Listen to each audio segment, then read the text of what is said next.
Ok. Xin chào các bạn đến với kênh channel của Thành Tiến.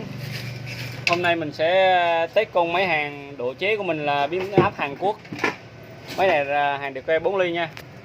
Này hồi đợt trước mình đã chế cái bo biến áp của Hàn Quốc thành công rồi, mà đã bán đi rất là nhiều rồi. Thì bán biến áp đi các anh em khác độ chế cũng được, rất là ok. Nhưng giờ mình đã độ chế xong cái này mình bán thanh lý cái này giá 1,5 triệu. 6. Thì sao không? 6. Là giá à? Cái con này em thấy tốt nhất là cái gì không? Gì? Ở que 4 ly là ở cái cửa nhỏ nó vẫn cháy nó tốt.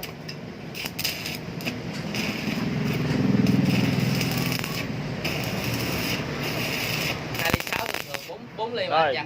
Chúng ta thử tới 4 ly nha. Máy độ chế cái biến áp Hàn Quốc của mình độ chế rất là ok.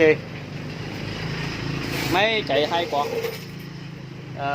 Ruột bên trong thì giờ con tháo ra thôi để nói về các anh em khác đã mua rồi thì sẽ biết. Nè, biến áp Hàn Quốc không cần phải nhiều, nó chỉ cần hạ lên 11 này mà nó vẫn cháy 4 được. Cháy nhỏ ti nhỏ. Nó không bị đèn cấp không? Không, 70 mấy thôi. 70 mấy mà hàng được cái 4 ly ha, đùng mới ngon rồi. Nó nhại lửa.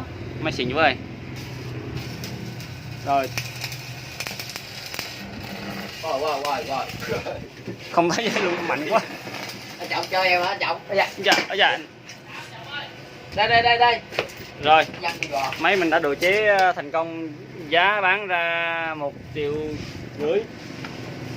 Định bán biến thế của Hàn Quốc nha. Còn con duy nhất thôi á, anh em nào nhanh tay đặt hàng nha, 1,5 triệu.